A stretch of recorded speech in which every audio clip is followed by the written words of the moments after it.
So I've been giving Tim Dillon a hard time on this show for quite a while. And the reason why I think I give him a hard time is because I find him very charismatic, very entertaining. And I just think he's better than a lot of the dumb bullshit he says politically on his show. Like, I think he's capable of seeing the whole picture. And he's got these blinders on, bro. So as you all know, he rode the pro-MAGA vibes online during the election. He had on J.D. Vance and gave him a hot stone massage.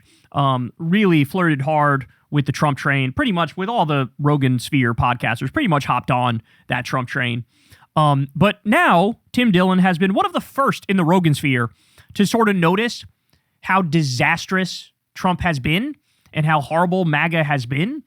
And he's been sort of distancing himself from them probably for a longer time than even Andrew Schultz, who recently just came out and sort of did a semi-mea culpa over having Trump on and throwing him softballs down the center of the plate. But what's interesting now is I think the rhetoric has escalated a touch where, now it's not just, hey, these vibes are off. Now it's like, motherfucker, this guy's tanking the entire goddamn country. And everybody sees it, and if you don't see it, you're a fucking idiot. You're just a total moron, right? So his friend Joe Rogan, Rogan is literally protecting the Epstein class on a regular basis. Had on Mike Benz to lie for the Epstein class, the sadistic, rapist, pedophile billionaires. Has on Elon Musk all the time, Mark Andreessen, Peter Thiel, Mark Zuckerberg. Seemingly every week, it's a new billionaire to lie to the American people and act like they're special and they're amazing. And, Rogan sits there and huffs their farts and goes, oh, really, bro? Oh, that's crazy. Oh, the Consumer Financial Protection Bureau is evil, bro? Damn, bro, that's crazy. I guess we should get rid of it and stuff, man. Like, that's the whole show. Just utterly embarrassing. So here's Tim Dillon, and you tell me, am I looking too much into it, or is he actually escalating his rhetoric now against Trump and Trumpism? Here he is discussing the Epstein files, and listen to what he says here. She has one thing left to do, and it's destroy Trump, because He's talking about Hillary, I should point out. He's talking about Hillary and Bill Clinton and how they want to do a committee hearing, which is live, and answer all the questions about Epstein. And his theory is, well, maybe they're going to do this to really expose the game, really expose to everybody how it works. And now Bill's 100 years old. Fucking Hillary's not going to run for office anymore. So maybe they view their last thing they want to do on this earth is really nuke Donald Trump completely and just tell the truth. Tell the whole truth and nothing but the truth and blow the lid off the Epstein case. She has one thing left to do, and it's destroy Trump, because I don't know what Trump was a part of, but he's probably fucked some underage people, I would imagine, and God only knows what else. He's been accused of horrible things in these files. Now Trump's saying he likes Bill Clinton. Play this. Because Trump knows. Here's what Trump knows. Trump didn't fear Hillary when she had something to lose. Do you understand? When Hillary needed the dark overlords, when she needed them, he didn't fear her. Now that she doesn't need them and she's about to slip her skin suit and go back to her home planet, he knows that she will go in front of Congress. There she is with her husband, Bill, and they're going to light this shit on fire. They're going to talk about Trump. They're going to talk about everything. Let's play the video where Trump is talking about liking Bill Clinton. But it bothers me that somebody's going after Bill Clinton. See, I like Bill Clinton. Oh. I still like Bill. What do you like about him? I liked his behavior toward me.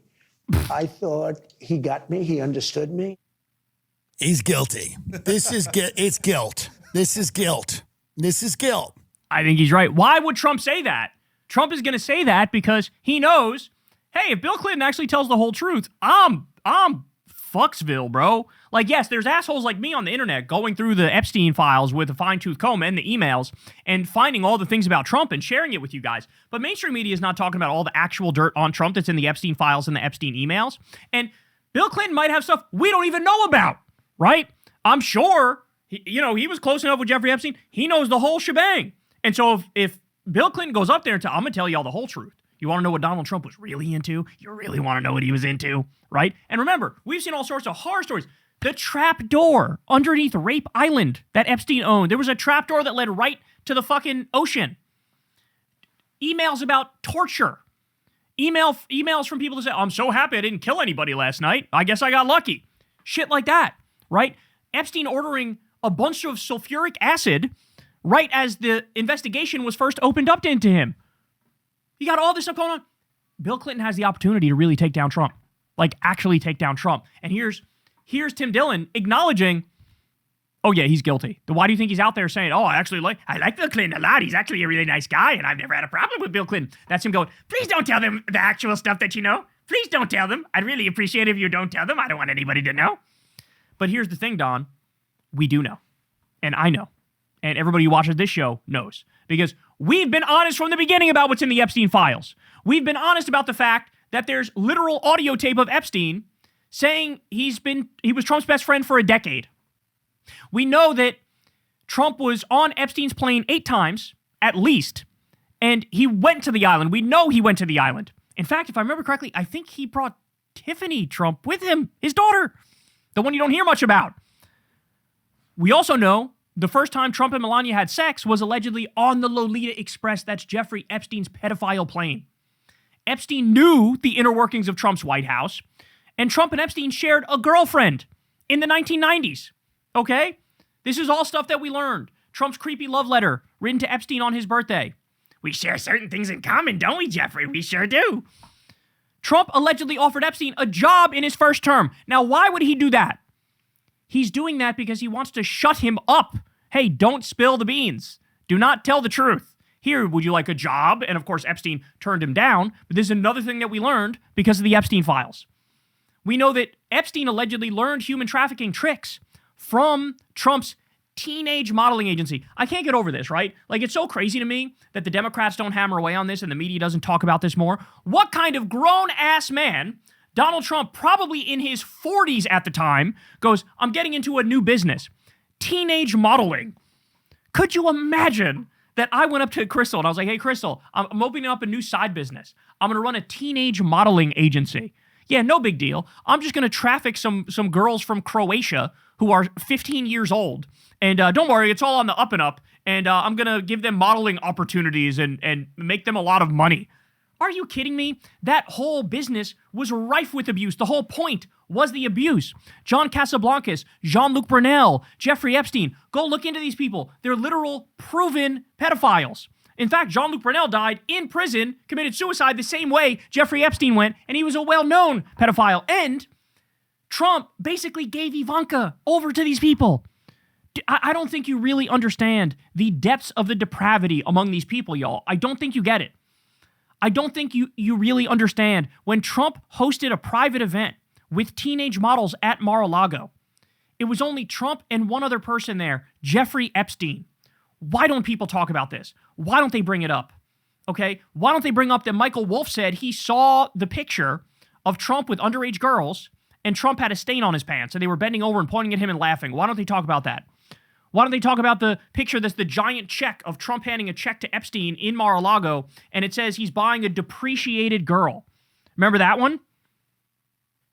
And I could go on here, bro. We could talk about CėED Johnson. Go watch my whole breakdown of CėED Johnson. In 2016, there was a lawsuit filed against Trump and Epstein. And it's somebody whose alias is CėED Johnson. They didn't want to give their real name. And they ended up dropping the case in 2016. But she alleges that in 2014, Epstein and Trump raped her. And she has incredibly detailed stories. Now, some people say, oh, she dropped the story because it wasn't true. Other people say, no, she was threatened. She was threatened by Trump.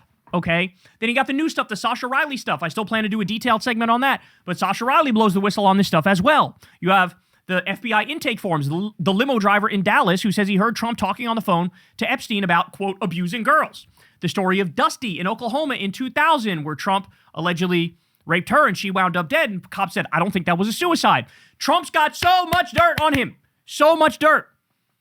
Fucking Mar-a-Lago was subpoenaed in the Ghislaine Maxwell investigation because they thought it was the hub of child trafficking. Okay? That's who's in the White House right now. Never mind the fact that he's got dirt on him because Epstein emailed in 2011 about how Trump is at one of his properties with one of the victims and he's been there, quote, for hours. So that means there's videos and pictures of the president of the United States with underage girls. Okay? Mossad has access to that. Russian intelligence has access to that. Saudi intelligence has access to that. The CIA has access to that. The royal family has access to that. Because Epstein was a freelancer who ran a honeypot operation, a blackmail scheme, and was working with big intelligence agencies across the world. Okay? he's cooked. He's cooked. He's blackmailed. He'd be coerced and extorted into doing fucking anything. You sit there and wonder, hey, why is it that Israel literally always gets absolutely everything they want with Trump and he never says no? Gee, I wonder why. Could it be because they have videos of him boinking a 14-year-old? Right? This is where we're at. So I like the fact that Tim Dillon is now beginning to see the picture. But Tim, you got to realize the whole picture. And what my message would be to Tim Dillon is this, is you've come a long way from sucking off Trump during the election, but it's time to shake off the both sides bullshit, okay? It's time to shake that off. It's enough already with that tired, dumb talking point. The both sides false equivalent stuff is a dumb person's idea of a smart person's commentary. That's what it is when they're all exactly the same and they're all exactly the equal amount of corrupt and equal amount of bad. Fucking horseshit. Not true. Kamala Harris would not have secretly given away AI chip secrets that are classified to fucking Qatar for $500 million, okay? Kamala Harris wouldn't have kidnapped Maduro in the middle of the night, stolen Venezuelan oil, and put in $300 million from that into a private bank account in Qatar. I got many issues with Kamala Harris. That ain't one of them. Kamala Harris wouldn't have been building 23 different concentration camps right now and sending people to motherfucking CECOT in El Salvador where they literally were tortured and raped, okay? Kamala wouldn't be doing that. Would she be perfect in my eyes? No. But let's stop with the false equivalence bullshit. Let's stop with the both sides bullshit. It's time for people to fucking wake up. It's time for people to grow up. It's time for people to understand, yes, Democrats are better than Republicans. It's just a fact. If fucking Al Gore, who won the popular vote, by the way, in 2000, if he actually got the White House, we never would have had the Iraq War. We never would have had the defining fucking thing that ruined this country and ruined the world. Never mind destroying Iraq and killed hundreds of thousands of people and displaced millions of them. It's not the same.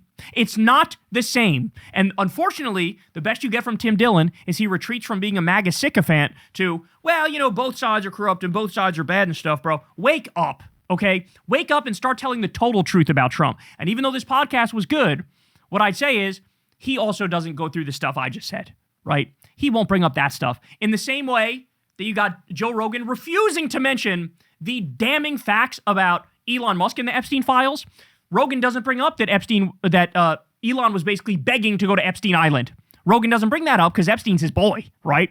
You get Tim Dillon acknowledging he's guilty and maybe he fucked kids and did some other messed up stuff on. But no, you can get into the specifics. You can get into the details. Your audience would love you for it, Tim.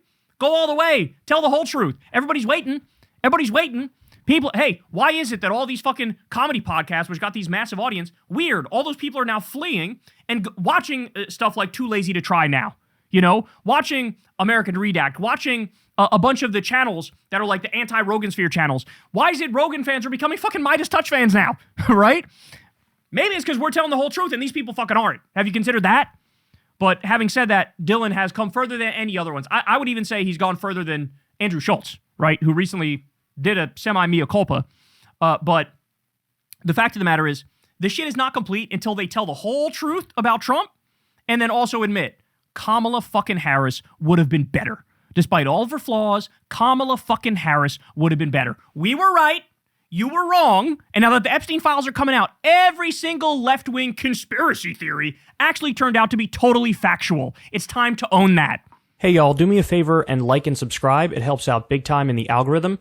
Click the bell as well for notifications when videos drop, and watch that video on screen right now.